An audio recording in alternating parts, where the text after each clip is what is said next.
Messi इतना बड़ा athlete है, वो कौन नहीं देखना चाहेगा भाई मेसी को। पर फैन मोमेंट सबका होता है, मुझे ये चीज़ें समझ में आती हैं। किसी ने अपनी मदर से ज़्यादा मेसी को अहमियत दे दी। मुझे लगता है कि जब तक वो अगली बार आएंगे तो कोलकाता को समझ में आ जाएगा कैसे ऑर्गेनाइज करते हैं इवेंट्स को। यार तुमने ये लियोनेल मेसी वाला इवेंट देखा है? अभी जो अर्जेंटीना के स्टार फुटबॉलर यहाँ पे आए हुए थे, हाँ, तो हाँ। उनका भी कोलकाता में इवेंट हुआ था। 3 मतलब जगहों पे इवेंट हुआ है ऐसे हुआ तो मतलब मुंबई हैदराबाद में भी था, लेकिन कितना केओटिक नहीं रहा। मतलब कि देखो उन लोगों ने हज़ारों रुपए की टिकट्स बेची उसको, लियोनेल मेसी को दिखाने के लिए। 20 रुपए की बोतल जो बाहर मिलती है पानी की, वो 200 रुपए में अंदर बेच रहे थे। और उसके बाद भी सैड चीज़ ये है ना कि फैंस को कुछ देखने को ही नहीं मिला। वहाँ पे टीएमसी के नेता फोटो खिंचा रहे थे, वो वीआईपी कल्चर चल रहा है पूरा, और फैंस कुछ भी नहीं देख पाए। नहीं मतलब मैं ये नहीं मानता कि वो पूरी तरीके से ही केओटिक था, ऐसा तो नहीं है, क्योंकि हैदराबाद और मुंबई में कितनी अच्छी तरीके से ऑर्गेनाइज हुई चीज़ें हैं ना, और मैनेजमेंट काफ़ी अच्छी तरीके से हुआ है। हाँ, वो कोलकाता में काफ़ी सारी स्टैम्पिड जैसी सिचुएशन बन गई थी, प्रॉब्लम्स थी उसमें, उसके रीजंस भी बहुत सारे हो सकते हैं, लेकिन जो सबसे प्रॉब्लमेटिक था, जो सबसे दुख करने वाला था, वो यही था कि फैंस जो थे इतना पैसा देने के बाद में भी नहीं मिल पाए।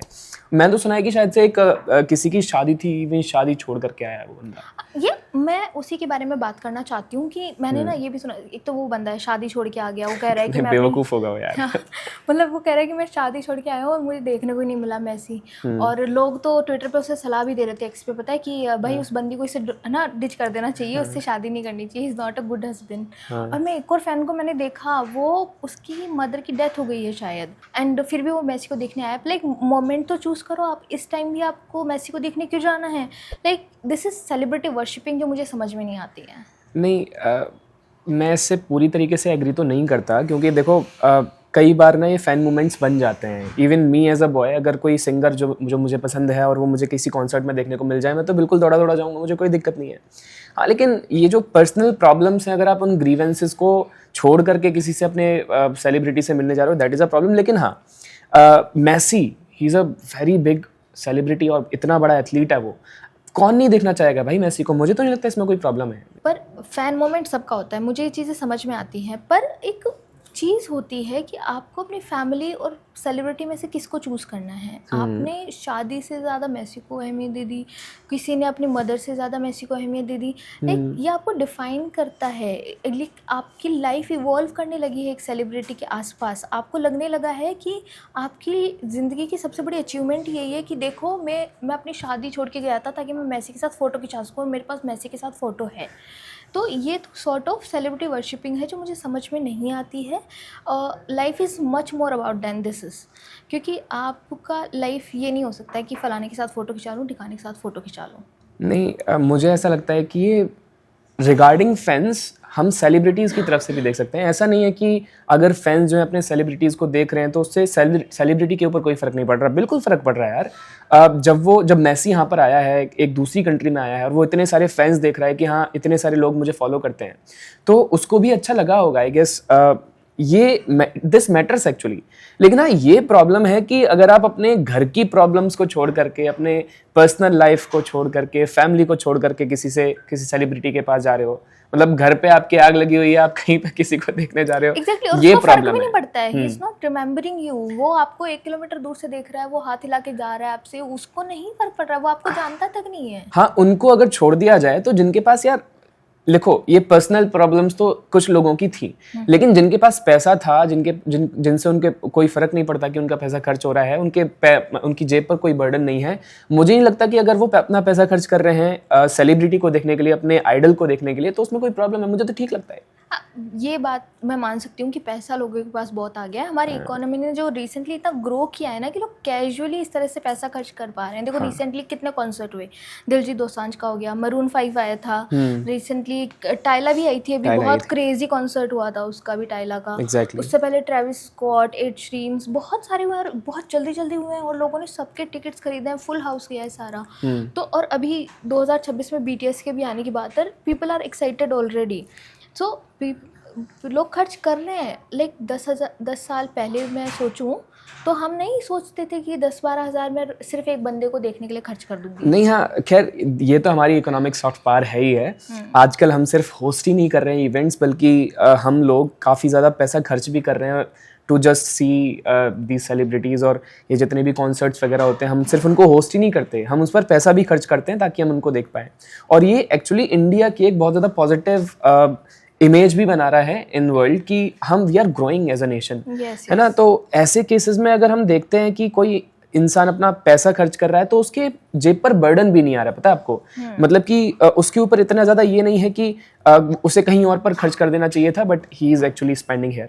तो उसके पास इतना पैसा है कि वो खर्च पाए, ये दैट इज़ गुड। फिर से ना मैं उसी बात पे आ जाती हूँ, मैं छोड़ नहीं पाती कि आप किसी को देखने के लिए इतना पैसा क्यों खर्च कर सकते हैं। पर मुझे गलत मत समझो, मैं फैंस के इमोशंस को समझती हूँ, बट सी ऐसी एफर्ट्स मैंने नहीं देखी कि उन्होंने अपने इंडिजीनियस प्लेयर्स के लिए लगाई है। वी हैव इंडिजीनियस प्लेयर्स जिन्होंने फुटबॉल के लिए बहुत काम किया है। वो लंबे टाइम से इन खिलाड़ियों ने देश को अपना बहुत कुछ दिया है, जैसे सुनील छेत्री हो गए, बाईचुंग भूटिया हो गए, इनको फैंस ने लंबे टाइम तक इग्नोर किया है। अभी देखो, अभी सुनील छेत्री जब मेसी से मिले थे तो स्टेडियम में उनके लिए भी हूटिंग हुई अलग से, तो मुझे अच्छा लगा कि उनको थोड़ी रिकॉग्नाइजेशन मिली। लेकिन आप जो अभी मेसी के लिए जो क्रेजीनेस दिखा रहे हैं ना, वो आपको अपने इंडिजिनियस प्लेयर्स के लिए भी दिखानी चाहिए।